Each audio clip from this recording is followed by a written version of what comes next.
42 years. And what got you started? The Beatles. Oh. When the Beatles started meditating, and they drew attention to it, and it was a curiosity, and I thought I would try it, and then it's changed my life. It's the biggest influence in whatever success I've had in life. So can you remember what it was like in the first few weeks or the first few months? Yeah, I remember wrestling around with it. I remember that, you go into the mantra. I went into the mantra, then the thoughts would come back, and it would be that back and forth.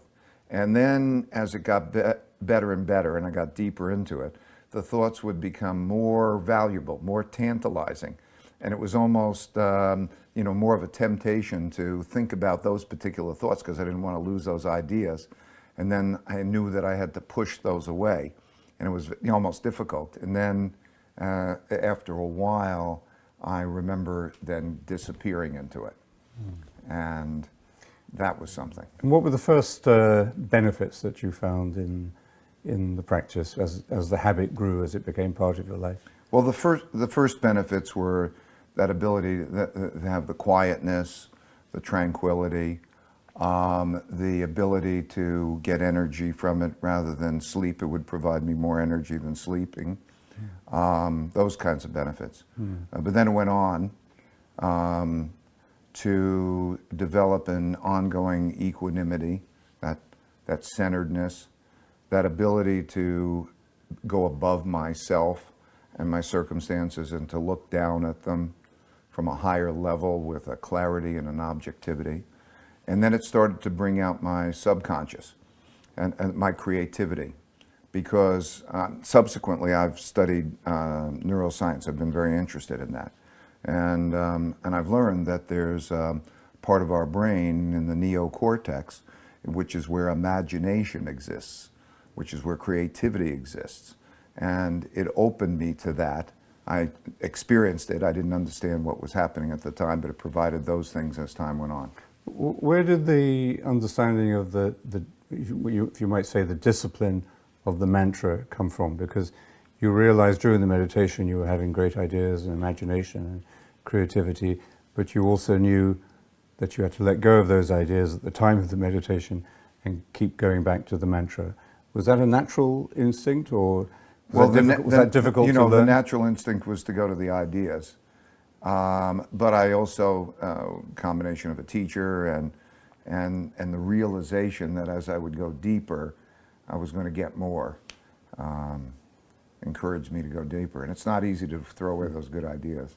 Yeah, you told me once that your interest in investment wasn't just to make money, it was also the fascination of the game.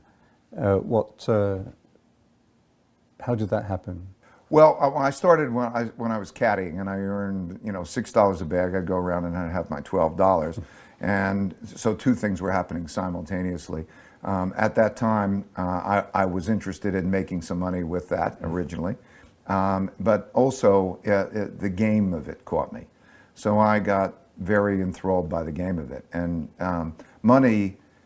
Vast amounts of money was never a major objective of mine. Even early on, it was the game of it that hooked me. So you wouldn't say you were caught up in any way in greed, in the culture of greed that we see around us? No. It's never been. I'm a very simple person, So no, it's never been anything like greed. I think greed is unhealthy. And the meditation, how has the meditation helped you stay, as it were, detached from the money and from all that came with it?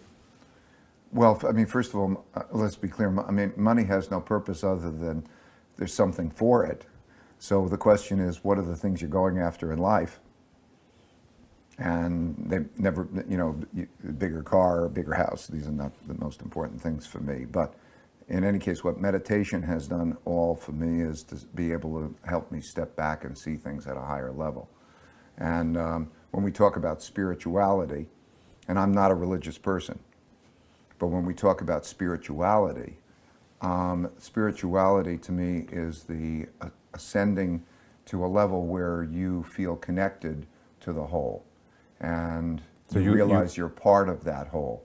And literally, brain science, neuroscience has shown how that comes, because if you take brain imaging through meditation, that they show that the prefrontal cortex, the part of the brain that really defines man, lights up. And the part of the brain which is the animal part of the brain that produces these fight or flight reactions and that anxiety, the amygdala, calms down. And so physiologically, the brain changes as a result of that meditation. And the result of that, as we're evolving, as brains evolve, is to bring us above that and to creates a connection. Okay, so that's the science. So we know that meditation isn't just theoretical, it actually is biologically and neurologically grounded and can be described in those terms to some degree.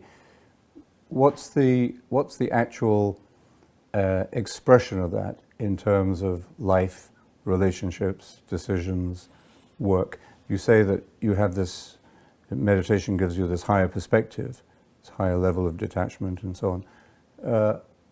At that higher level, when you know, we all go up and down maybe on it, where you see things from that perspective, what are the essential values of life? Well, you're asking my essential values? Yeah. Okay.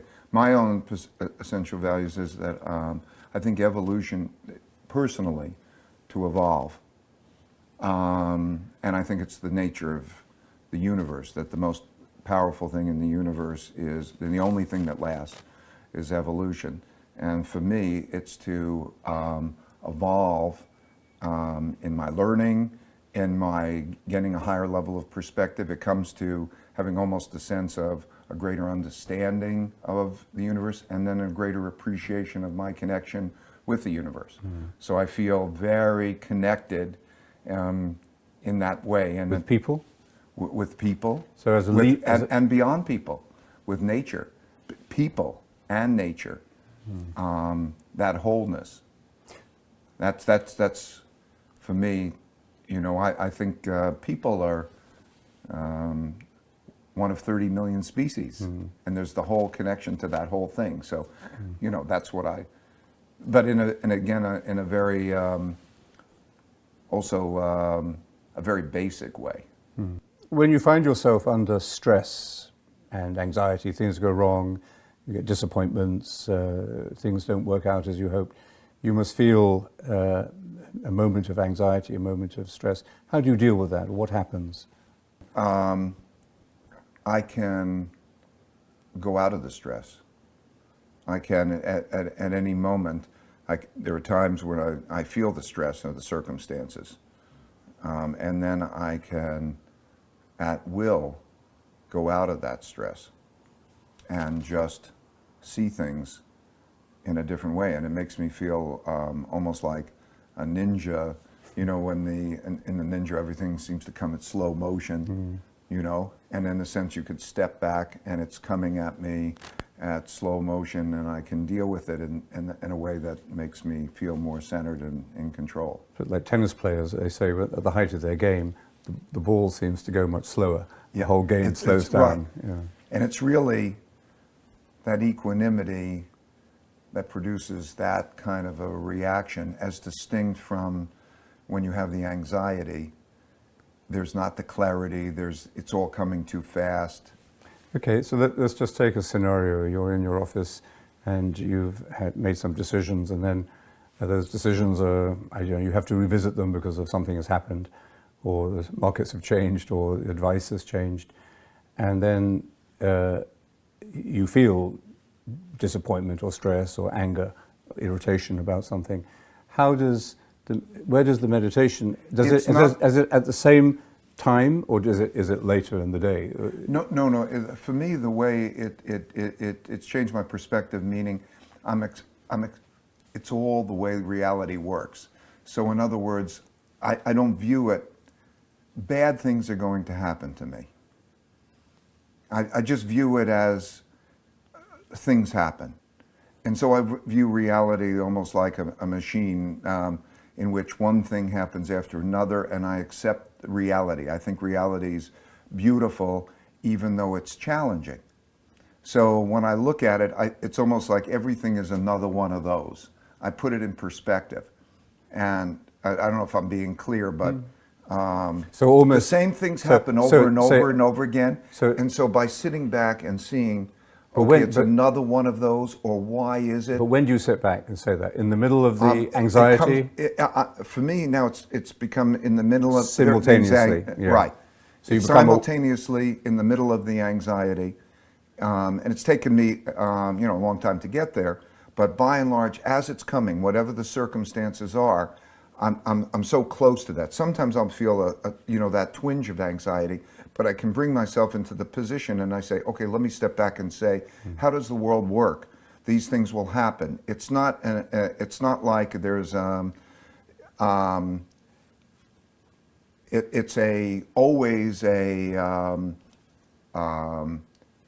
it's just the way reality works. It's an acceptance of reality. And I think it's almost an acceptance of reality works in a beautiful way, and I have to just operate in harmony with that reality. So it's my responsibility to be calm and to operate in harmony with that reality, whatever that reality is.